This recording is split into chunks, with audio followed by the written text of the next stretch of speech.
Diciendo a todos mis hermanos, bueno, aquí les presento el resumen de la clase de teología que tuvimos el pasado jueves. Entonces, habíamos hablado sobre el profeta Miqueas, que básicamente denuncia a los malos gobernantes, a los malos líderes que había en Israel, que de esa manera su objetivo era explotar el pueblo, cobrándole muchos impuestos, haciendo maldades, abominaciones, y cada vez la gente pasando dificultades, pasando por tiempos difíciles.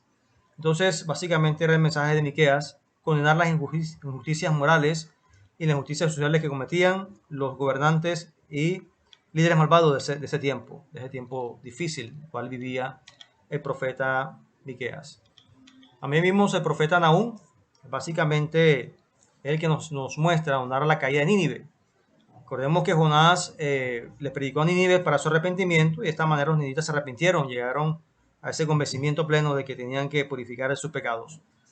Pero pasaron 150 años después de Jonás, que vino Nahum, que Nahum prácticamente, Jonás vivió 50 años antes que Nahum. Entonces, posteriormente, esas generaciones de la época de Jonás fueron pasando y vinieron nuevas generaciones. Quiere decir que para la época de Nahum, ya esta generación que vivía en Nínive se había olvidado del mensaje que Dios le había dado a través de Jonás.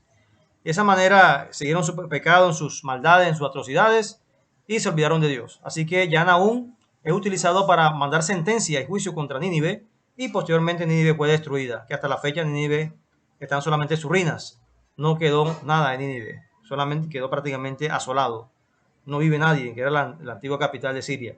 Entonces, vemos este caso que Habacuc es utilizado, perdón, Nahum es utilizado por Dios para profetizar la caída de Nínive.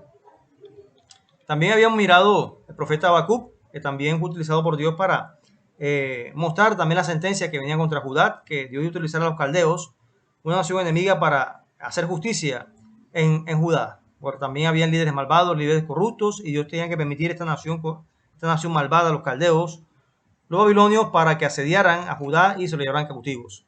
Entonces es la forma que también el profeta Habacuc nos está narrando ya la cautividad del pueblo judío a través de los caldeos, a través de los babilonios en esa área. También habíamos hablado del profeta Sofonías, el cual denuncia la corrupción de también los gobernantes, los príncipes, los jueces, los profetas y sacerdotes. Igualmente,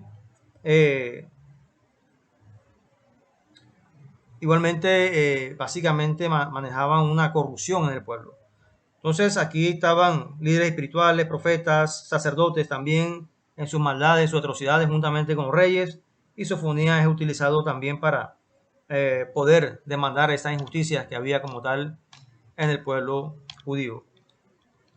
También había hablado sobre Ageo. Ageo básicamente también denuncia al pueblo de que ellos estaban ocupados en edificar sus casas, embellecer sus casas, y el templo estaba descuidado.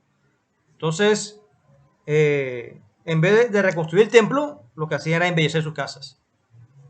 Entonces dejaban a Dios en último lugar. Y por causa de eso, Dios tuvo que mandarle una sequía y la tierra estéril, para que reconocieran de que con Dios no se juega, y que para Dios es lo primero. Dios siempre está en primer lugar. En segundo lugar está nuestro interés, pero primero que todo está la obra de Dios. Y de esa manera el pueblo tuvo que reconocer que primero era Dios. Entonces, es lo que nos narra Ageo, de que el pueblo se volviese a Dios y poniese en primer lugar la obra de Dios, los asuntos concernientes a nuestro Padre Celestial. También habíamos hablado sobre el profeta Zacarías, el cual Dios utiliza para animar al pueblo. El pueblo estaba desmotivado, venían del cautiverio babilónico, y fue un profeta que utilizó para motivar al pueblo en medio de la tribulación, en medio de la angustia que estaba viviendo. Entonces, Dios lo utilizó de esa manera para traer esa motivación al pueblo. Y por último, Malaquías, que básicamente su misión fue predicarle como tal un pueblo rebelde, un pueblo que estaba apartado de Dios, pero a pesar de eso venía un remanente fiel a Dios. Un remanente que estaba fiel a Dios y que de esa manera seguía en esa constancia, en esa plena búsqueda de Dios. Y también Malaquías nos muestra también, ya nos vislumbra, nos muestra la esperanza del Mesías, que iba a venir un Mesías a salvar a Israel de sus pecados y también a la humanidad, el mundo entero. Entonces es básicamente el mensaje de Malaquías. Que mi Dios santo les bendiga, mis amados hermanos.